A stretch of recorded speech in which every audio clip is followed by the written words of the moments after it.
How to get an invoice for a completed rental on Dollar Car Rental. Hi everyone, I'm here to assist you today without any delay. Let's jump right in. First, open Dollar Car Rental website. Here, click on Receipts at the top. After you click on Receipts at the top, it will lead you to this page. Here, add all your information. First, add your last name. Then, after you've added your last name, you have two options: to search using a driver's license or search using a credit card.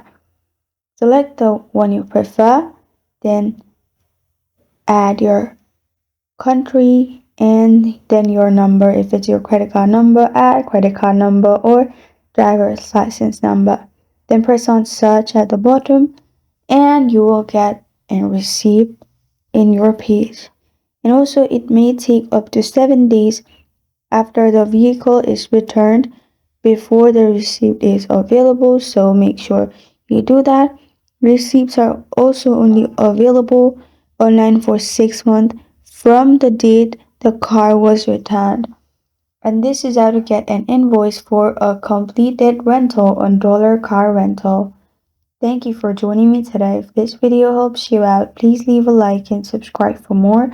Got a question or want to suggest a topic? Comment below. Thank you for watching.